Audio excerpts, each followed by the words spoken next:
मेरे प्यारे देशवासियों, नमस्कार।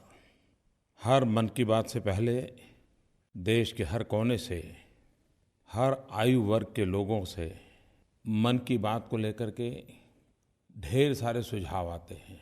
आकाशवाणी पर आते हैं, नरेंद्र मोदी ऐप पर आते हैं, माईगोव के माध्यम से आते हैं, फ़ोन के द्वारा आते हैं, रिकॉर्डेड मैसेज के द्वारा आते हैं।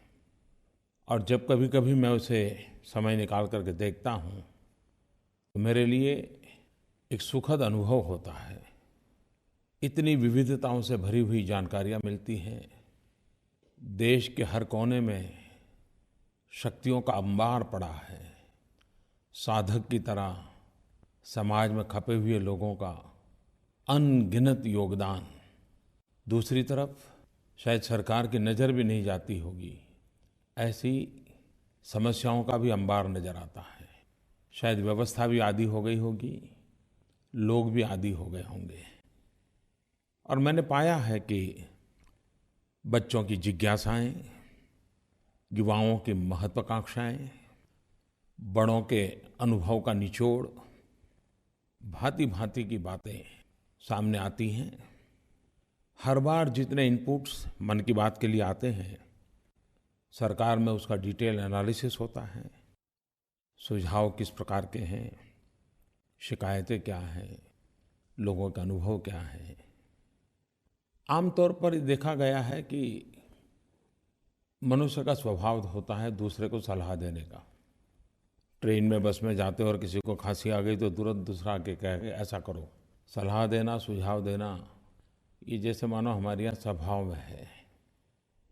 शुरू में मन की बात को लेकर के भी जब सुझाव आते थे, सलाह के शब्द सुनाई देते थे, पढ़ने को मिलते थे, तो हमारी टीम को भी यही लगता था कि ये बहुत सारे लोग को शायद आदत होगी।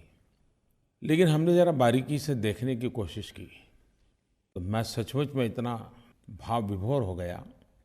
ज़्यादातर सुझाव देने वाले लोग वो हैं, मुझ तक पहुंचने का प्रयास करने वाले लोग वो हैं जो सचमुच में अपने जीवन में कुछ न कुछ करते हैं।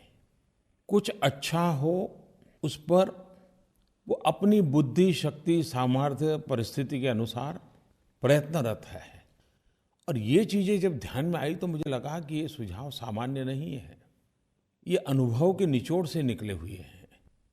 कुछ लोग सुझाव इसलिए भी देते हैं कि उनको लगता है कि अगर यही विचार वहाँ जहाँ काम कर रहे हैं, वो विचार अगर और लोग सुने और उसका एक व्यापक रूप मिल जाए तो बहुत लोगों को फायदा हो सकता है।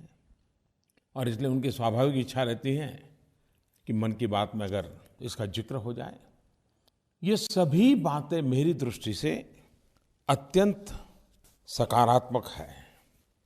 मैं सबसे पहले तो अधिकतम सुझाव जो कि कर्मयोगियों के हैं, समाज के लिए कुछ न कुछ कर गुजरने वाले लोगों के हैं, मैं उनके प्रति आभार व्यक्त करता हूँ। इतना ही नहीं, मैं किसी बात को जब मैं उल्लेख करता हूँ तो ऐसी ऐसी चीज़ें ध्यान में आती हैं तो बड़ा ही आनंद होता है। पिछली बार मन की बात में कुछ लोगों ने मुझे सुझाव दिया था, फूड वेस्ट हो रहा है उसके संबंध में चिंता जताई थी और मैंने उल्लेख किया। और जब उल्लेख किया तो उसके बाद नरेंद्र मोदी ऐप पर, माईगोव पर देश के अनेक कोने में से अनेक लोगों ने कैसे कैसे इनोवेटिव आइडियाज़ के साथ फूड वेस्ट को बचाने के लिए क्या क्या प्रयोग किए हैं। मैंने भी कभी सोचा नहीं था कि हमारे देश में खास करके युवा पीढ़ी लंबे अरसे से इस काम को कर रही है। कुछ सामाजिक संस्थाएं करती हैं तो हम कई वर्षों से जानते आए हैं, लेकिन मेरे देश के युवा इसमें लगे हुए हैं, ये तो मुझे बाद में पता चला। कईयों ने मुझे वीडियोज भेजे हैं। कई स्थान हैं जहाँ रोटी बैंक चल रही है। लोग रोटी बैंक में अपने यहाँ से रोटी जमा करवाते हैं, सब्जी जमा करवाते हैं, और जो नीडी लोग हैं वे वहाँ से प्राप्त भी कर लेते हैं। देने वाले को भी संतोष होता है, लेने वाले को भी कभी नीचा नहीं देखना पड़ता है। समाज के सहयोग से कैसे काम होते हैं, इसका ये उदाहरण है। आज अप्रैल महीना पूर्ण हो रहा है, आखिरी दिवस है। 1 मई को गुजरात और महाराष्ट्र का स्थापना दिवस है। इस अवसर पर दोनों राज्यों के नागरिकों को मेरी तरफ से बहुत-बहुत शुभकामनाएं। दोनों राज्यों ने विकास की नई-नई ऊंचाइयों को पार करने का लगातार प्रयास किया है, देश की उन्नति में योगदान दिया है और दोनों राज्यों में महापुरुषों की अविरत श्रृंखला और समाज के हर क्षेत्र में उनका जीवन हमें प्रेरणा देता रहता है। और इन महापुरुषों को याद करते हुए राज्य के स्थापना दिवस पर 2022 आज़ादी के 75 साल हम अपने राज्य को, अपने देश को, अपने समाज को, अपने नगर को, अपने परिवार को कहाँ पहुँचाएंगे, इसका संकल्प लेना चाहिए। उस संकल्प को सिद्ध करने के लिए योजना बनानी चाहिए और सभी नागरिकों के सहयोग से आगे बढ़ना चाहिए। मेरी इन दोनों राज्यों को बहुत-बहुत शुभकामनाएं हैं। एक ज़माना था जब क्लाइमेट चेंज ये एकेडमिक वर्ल्ड का विषय रहा, सेमिनार का विषय रहता था, लेकिन आज हम लोगों की रोज़मर्रा की ज़िंदगी में हम अनुभव भी करते हैं, अचरज भी करते हैं। कुदरत ने भी खेल के सारे नियम बदल दिए हैं। हमारे देश में मई जून में जो गर्मी होती है वो इस बार मार्च अप्रैल में अनुभव करने की नौबत आ गई। और मुझे मन की बात पर जब मैं लोगों के सुझाव ले रहा था तो ज़्यादातर सुझाव इन गर्मी के समय में क्या करना चाहिए उस पर लोगों ने मुझे दिए हैं। वैसे सारी बातें प्रचलित हैं, नया नहीं होता है, लेकिन फिर भी समय पर उसका पुनःस्मरण बहुत काम आता है। कोई श्रीमान प्रशांत कुमार मिश्र, टीएस कार्तिक, ऐसे अनेक मित्रों ने पक्षियों की चिंता की है। उन्होंने कहा कि बालकनी में, छत पे पानी रखना चाहिए। और मैंने देखा है कि परिवार के छोटे-छोटे बालक इस बात को बखूबी करते हैं। एक बार उनको ध्यान में आ जाए कि पानी क्यों भरना चाहिए तो वो दिन में 10 बार देखने जाते हैं कि जो बर्तन रखा है उसमें पानी है कि नहीं है, और देखते रहते हैं कि पक्षी आए कि नहीं आए। हमें तो लगता है कि ये खेल चल रहा है, लेकिन सचमुच में बालक मन में ये संवेदनाएं जगाने का एक अद्भुत अनुभव होता है। आप भी कभी देखिए, पशु पक्षी के साथ थोड़ा सा भी लगाव एक नए आनंद की अनुभूति कराता है। कुछ दिन पहले मुझे गुजरात से श्रीमान जगत भाई ने अपनी एक किताब भेजी, सेव द स्पैरोज, और जिसमें उन्होंने गौरैया की संख्या जो कम हो रही है उसकी चिंता तो की है, लेकिन स्वयं ने मिशन मोड में उसके संरक्षण के लिए क्या प्रयोग किए हैं, क्या प्रयास किए हैं, बहुत अच्छा वर्णन उस किताब में है। वैसे हमारे देश में तो पशु पक्षी, प्रकृति, उसके साथ सहजीवन की बात उस रंग से हम रंगे हुए हैं, लेकिन फिर भी ये आवश्यक है कि सामूहिक रूप से ऐसे प्रयासों को बल देना चाहिए। जब मैं गुजरात में मुख्यमंत्री था तो दाऊदी बोहरा समाज के धर्मगुरु सैयदना साहब को 100 साल हुए थे। वे 103 साल तक जीवित रहे थे और उनके 100 साल निमित्त बोहरा समाज ने बुरहानी फाउंडेशन के द्वारा इस पैरों को बचाने के लिए बहुत बड़ा अभियान चलाया था। इसका शुभारंभ करने का मुझे अवसर मिला था। करीब 52,000 बर्ड फीडर्स उन्होंने दुनिया के कोने-कोने में वितरित किए थे। Guinness book of world record में भी उसको स्थान मिला था। कभी-कभी हम इतने व्यस्त होते हैं तो अखबार देने वाला, दूध देने वाला, सब्जी देने वाला, पोस्टमैन, कोई भी हमारे घर के दरवाजे से आता है, लेकिन हम भूल जाते हैं कि गर्मी के दिन है, जरा पहले उसको पानी का तो पूछें। नौजवान दोस्तों, कुछ बातें आपके साथ भी तो मैं करना चाहता हूँ। मुझे कभी-कभी चिंता हो रही है कि हमारी युवा पीढ़ी में कई लोगों को कंफर्ट जोन में ही जिंदगी गुजारने में मजा आती है। माँ बाप भी बड़े एक रक्षात्मक अवस्था में ही उनको लालन पालन करते हैं। कुछ दूसरे एक्सट्रीम भी होते हैं, लेकिन ज़्यादातर कंफर्ट जोन वाला नज़र आता है। अब परीक्षाएं समाप्त हो चुकी हैं, वैकेशन का मजा लेने के लिए योजनाएं बन चुकी होगी। समर वैकेशन गर्मियां होने के बाद भी जरा अच्छा लगता है। लेकिन मैं एक मित्र के रूप में आपका वैकेशन कैसा जाए, कुछ बातें करना चाहता हूँ। मुझे विश्वास है कुछ लोग जरूर प्रयोग करेंगे और मुझे बताएंगे भी। क्या आप वैकेशन के इस समय का उपयोग, मैं 3 सुझाव देता हूँ, उसमें से तीनों करें तो बहुत अच्छी बात है, लेकिन 3 में से एक करने का प्रयास करें। ये देखें कि न्यू एक्सपीरियंस हो, प्रयास करें कि न्यू स्किल का अवसर लें, कोशिश करें कि जिसके विषय में न कभी सुना है, न देखा है, न सोचा है, न जानते हैं, फिर भी वहाँ जाने का मन करता है और चले जाएं। New places, new experiences, new skills. कभी कभार किसी चीज़ को टीवी पर देखना या किताब में पढ़ना या परिचितों से सुनना और उसी चीज़ को स्वयं अनुभव करना, तो दोनों में आसमान जमीन का अंतर होता है। मैं आपसे आग्रह करूंगा इस वैकेशन में जहां भी आपकी जिज्ञासा है उसे जानने के लिए कोशिश कीजिए, नया एक्सपेरिमेंट कीजिए। एक्सपेरिमेंट पॉजिटिव हो, थोड़ा कंफर्ट जोन से बाहर ले जाने वाला हो। हम मध्यम वर्गीय परिवार के हैं, सुखी परिवार के हैं। क्या दोस्तों कभी मन करता है कि रिजर्वेशन किए बिना रेलवे के सेकंड क्लास में टिकट लेकर के चढ़ जाएं, कम से कम 24 घंटे की सफर करें? क्या अनुभव आता है? उन पैसेंजरों की बातें क्या है? वो स्टेशन पे उतर के क्या करते हैं? शायद साल भर में जो सीख नहीं पाते हैं, उस 24 घंटे की विदाउट रिजर्वेशन वाली भीड़-भाड़ वाली ट्रेन में सोने को भी न मिले, खड़े-खड़े जाना पड़े। कभी तो अनुभव कीजिए। मैं ये नहीं कहता हूँ बार-बार करिए, एक आध बार तो करिए।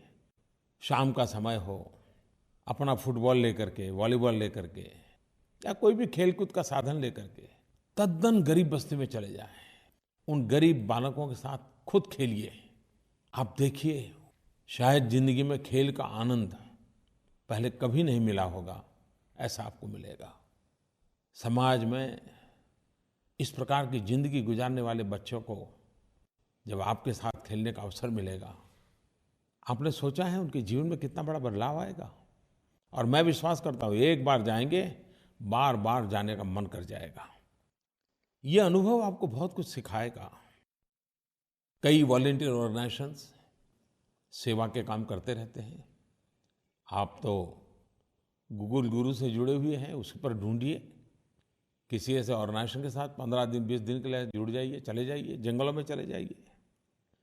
कभी कभी बहुत समर कैंप लगते हैं, पर्सनालिटी डेवलपमेंट के लगते हैं, कई प्रकार के विकास के लिए लगते हैं, उसमें शरीक हो सकते हैं। लेकिन साथ साथ कभी आपको लगता है कि आपने ऐसे समर कैंप किए हो, पर्सनालिटी डेवलपमेंट का कोर्स किया हो, आप बिना पैसे लिए समाज के उन लोगों के पास पहुंचे जिनको ऐसा अवसर नहीं है, और जो आपने सिखाए उनको सिखाएं। कैसे किया जा सकता है, आप उनको सिखा सकते हैं। मुझे इस बात की भी चिंता सता रही है कि टेक्नोलॉजी दूरियां कम करने के लिए आई, टेक्नोलॉजी सीमाएं समाप्त करने के लिए आई, लेकिन उसका दुष्परिणाम ये हुआ है कि एक ही घर में 6 लोग एक ही कमरे में बैठे हो, लेकिन दूरियां इतनी हो कि कल्पना ही नहीं कर सकते। क्यों? हर कोई टेक्नोलॉजी से कहीं और बिजी हो गया है। सामूहिकता भी एक संस्कार है, सामूहिकता एक शक्ति है। दूसरा मैंने कहा कि स्किल, क्या आपका मन नहीं करता है कि आप कुछ नया सीखें? आज स्पर्धा का युग है, एग्जामिनेशन में इतने डूबे हुए रहते हैं, उत्तम से उत्तम अंक पाने के लिए खप जाते हैं, खो जाते हैं। वैकेशन में भी कोई न कोई कोचिंग क्लास लगा रहता है, अगली एग्जाम की चिंता रहती है। कभी कभी डर लगता है कि रोबोट तो नहीं हो रही हमारी युवा पीढ़ी, मशीन की तरह जिंदगी नहीं गुजार रही। दोस्तों, जीवन में बहुत कुछ बनने के सपने अच्छी बात है, कुछ कर गुजरने के इरादे अच्छी बात है, और करना भी चाहिए। लेकिन ये भी देखिए कि अपने भीतर जो ह्यूमन एलिमेंट है, वो तो कहीं कुंठित नहीं हो रहा है। हम मानवीय गुणों से कहीं दूर तो नहीं चले जा रहे हैं। स्किल डेवलपमेंट में इस पहलू पर थोड़ा बल दिया जा सकता है क्या? टेक्नोलॉजी से दूर खुद के साथ समय गुजारने का प्रयास। संगीत का कोई वाद्य सीख रहे हैं, कोई नई भाषा के 5-50 वाक्य सीख रहे हैं, तमिल हो, तेलुगु हो, असमिया हो, बांग्ला हो, मलयालम हो, गुजराती हो, मराठी हो, पंजाबी हो। कितनी विविधताओं से भरा हुआ देश है। और नज़र करें तो हमारे अगल-बगल में कोई न कोई सिखाने वाला मिल सकता है। स्विमिंग नहीं आता तो स्विमिंग सीखें, ड्राइंग करें। भले उत्तम ड्राइंग नहीं आएगा, लेकिन कुछ तो कागज़ पे हाथ लेकर लगाने की कोशिश करें। आपका भीतर की जो संवेदना है वो प्रकट होने लग जाएगी। कभी-कभी छोटे-छोटे काम जिसको हम कहते हैं, हमें क्यों न मन करेगा हम सीखें। आपको कार ड्राइविंग सीखने का मन करता है क्या? कभी ऑटो रिक्शा सीखने का मन करता है क्या? आप साइकिल तो चला लेते हैं, लेकिन 3 व्हीलर वाली साइकिल जो लोगों को लेकर के जाते हैं, कभी चलाने की कोशिश किया? आप देखिए ये सारे नए प्रयोग, ये स्किल ऐसी हैं, आपको आनंद भी देगी और जीवन को एक दायरे में जो बांध दिया है ना, उससे आपको बाहर निकाल देगी। आउट ऑफ बॉक्स कुछ करिए दोस्तों। जिंदगी बनाने का यही तो अवसर होता है। और आप सोचते होंगे कि सारी एग्जाम समाप्त हो जाए, कैरियर के नए पड़ाव पर जाऊंगा तब सीखूंगा, तो वो तो मौका नहीं आएगा। फिर आप दूसरी झंझट में पड़ जाएंगे। और इसलिए मैं आपसे कहूँगा, अगर आपको जादू सीखने की शौक हो तो ताश के पत्तों की जादू सीखिए। अपने यार दोस्तों को जादू दिखाते रहिए। कुछ न कुछ ऐसी चीज़ें जो आप नहीं जानते हैं, उसको जानने का प्रयास कीजिए। उससे आपको जरूर लाभ होगा। आपके भीतर की मानवीय शक्तियों को चेतना मिलेगी, विकास के लिए बहुत अच्छा अवसर बनेगा। मैं अपने अनुभव से कहता हूँ, दुनिया को देखने से जितना सीखने समझने को मिलता है, जिसकी हम कल्पना नहीं कर सकते। नए नए स्थान, नए नए शहर, नए नए नगर, नए नए गांव, नए नए इलाके। लेकिन जाने से पहले कहाँ जा रहे हैं उसका अभ्यास, और जाकर के एक जिज्ञासु की तरह उसे देखना, समझना, लोगों से चर्चा करना, उनसे पूछना, ये अगर प्रयास किया तो उस देखने का आनंद कुछ और होगा। आप जरूर कोशिश कीजिए और तय कीजिए, ट्रैवलिंग ज़्यादा न करें। एक स्थान पर जाकर के 3 दिन 4 दिन लगाइए, फिर दूसरे स्थान पर जाइए, वहाँ 3-4 दिन लगाइए। इससे आपको बहुत कुछ सीखने को मिलेगा। मैं चाहूँगा, और ये भी सही है कि आप जब जा रहे हैं तो मुझे तस्वीर भी शेयर कीजिए, क्या नया देखा, कहाँ गए थे। आप #इनक्रेडिबल इंडिया इसका उपयोग करके अपने इन अनुभवों को शेयर कीजिए। दोस्तों, इस बार भारत सरकार ने भी आपके लिए एक बड़ा अच्छा अवसर दिया है। नई पीढ़ी तो नगद से करीब-करीब मुक्त ही हो रही है। उसके कैश की ज़रूरत नहीं है। वो डिजिटल करेंसी में विश्वास करने लग गई है। आप तो करते हैं, लेकिन इसी योजना से आप कमाई भी कर सकते हैं। आपने सोचा है? भारत सरकार ने एक योजना है, अगर भीम ऐप, जो कि आप डाउनलोड करते होंगे, आप उपयोग भी करते होंगे, लेकिन किसी और को रिफ़र करें, किसी और को जोड़ें, और वो नया व्यक्ति अगर 3 ट्रांजैक्शन करे, आर्थिक कारोबार 3 बार करें, तो इस काम करने के लिए आपको 10 रुपये की कमाई होती है। आपके खाते में सरकार की तरफ से 10 रुपया जमा हो जाएगा। अगर दिन में आपने 20 लोगों से करवा लिया तो आप शाम होते होते 200 रुपया कमा लेंगे।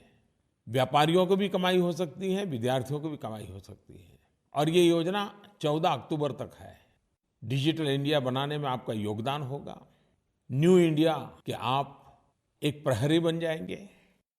तो वैकेशन का वैकेशन और कमाई की कमाई, रिफर एंड अर्न। आमतौर पर हमारे देश में वीआईपी कल्चर के प्रति एक नफरत का माहौल है, लेकिन ये इतना गहरा है कि मुझे अभी-अभी अनुभव हुआ जब सरकार ने तय कर दिया कि अब हिंदुस्तान में कितना ही बड़ा व्यक्ति क्यों न हो, वो अपनी गाड़ी पर लाल बत्ती लगा करके नहीं घूमेगा। वो एक प्रकार से वीआईपी कल्चर का सिंबल बन गया था। लेकिन अनुभव ये कहता था कि लाल बत्ती तो व्हीकल पर लगती थी, गाड़ी पर लगती थी, लेकिन धीरे धीरे धीरे वो दिमाग में घुस जाती थी और दिमागी तौर पर वीआईपी कल्चर पनप चुका है। अभी तो लाल बत्ती गई है, इसके लिए कोई ये तो दावा नहीं कर पाएगा कि दिमाग में जो लाल बत्ती घुस गई है वो निकल गई होगी। मुझे बड़ा इंटरेस्टिंग एक फ़ोन कॉल आया। खैर उस फ़ोन में उन्होंने आशंका भी व्यक्त की है, लेकिन उससे मैं इतना अंदाज आता है इस फ़ोन कॉल से कि सामान्य मानवीय चीज़ें पसंद नहीं करता है, उसे दूरी महसूस होती है। नमस्कार प्रधानमंत्री जी, मैं शिवा चौबे बोल रही हूँ जबलपुर मध्य प्रदेश से। मैं गवर्नमेंट के रेड बीकन लाइट बैन के बारे में कुछ बोलना चाहती हूँ। मैंने एक लाइन पढ़ी न्यूज़पेपर में जिसमें लिखा था, every Indian is a VIP on a road. ये सुन के मुझे बहुत गर्व महसूस हुआ और खुशी भी हुई कि आज मेरा टाइम भी उतना ही जरूरी है। मुझे ट्रैफिक जैम में नहीं फंसना है और मुझे किसी के लिए रुकना भी नहीं है। तो मैं आपको दिल से बहुत धन्यवाद देना चाहती हूँ इस डिसीजन के लिए। और ये जो आपने स्वच्छ भारत अभियान चलाया है, इसमें हमारा देश ही नहीं साफ हो रहा है, हमारी रोडों से वीआईपी की दादागिरी भी साफ हो रही है। तो उसी लिए धन्यवाद। सरकारी निर्णय से लाल बत्ती का जाना वो तो एक व्यवस्था का हिस्सा है, लेकिन मन से भी हमें प्रयत्नपूर्वक इसे निकालना है। हम सब मिलकर के जागरूक प्रयास करेंगे तो निकल सकता है। न्यू इंडिया का हमारा कंसेप्ट यही है कि देश में वीआईपी की जगह पर ईपीआई का महत्व बढ़े। और जब मैं वीआईपी के स्थान पर ईपीआई कह रहा हूं तो मेरा भाव स्पष्ट है, एवरी पर्सन इज इम्पोर्टेंट। हर व्यक्ति का महत्व है, हर व्यक्ति का महात्म्य है। 125 करोड़ देशवासियों का महत्व हम स्वीकार करें, 125 करोड़ देशवासियों का महात्म्य स्वीकार करें, तो महान सपनों को पूरा करने के लिए कितनी बड़ी शक्ति एकजुट हो जाएगी। हम सबने मिलकर के करना है। मेरे प्यारे देशवासियों, मैं हमेशा कहता हूं कि हम इतिहास को, हमारी संस्कृति को, हमारी परंपराओं को बार बार याद करते रहें। उससे हमें ऊर्जा मिलती है, प्रेरणा मिलती है। इस वर्ष हम 125 करोड़ देशवासी संत रामानुजाचार्य जी की 1000वीं जयंती मना रहे हैं। किसी न किसी कारणवश हम इतने बंध गए, इतने छोटे हो गए कि ज़्यादा से ज़्यादा शताब्दियों तक का ही विचार करते रहे। दुनिया के अन्य देशों के लिए तो शताब्दी का बड़ा महत्व होगा, लेकिन भारत इतना पुरातन राष्ट्र है कि उसके नसीब में 1000 साल और 1000 साल से भी पुरानी यादों को मनाने का अवसर हमें मिला है। 1000 साल पहले का समाज कैसा होगा, सोच कैसी होगी, थोड़ी कल्पना तो कीजिए। आज भी सामाजिक रूढ़ियों को तोड़ करके निकलना हो तो कितनी दिक्कत होती है, 1000 साल पहले कैसा होता होगा। बहुत कम लोगों को मालूम होगा कि रामानुजाचार्य जी ने समाज में जो बुराइयां थी, ऊंच नीच का भाव था, छूत अछूत का भाव था, जातिवाद का भाव था, इसके खिलाफ बहुत बड़ी लड़ाई लड़ी थी।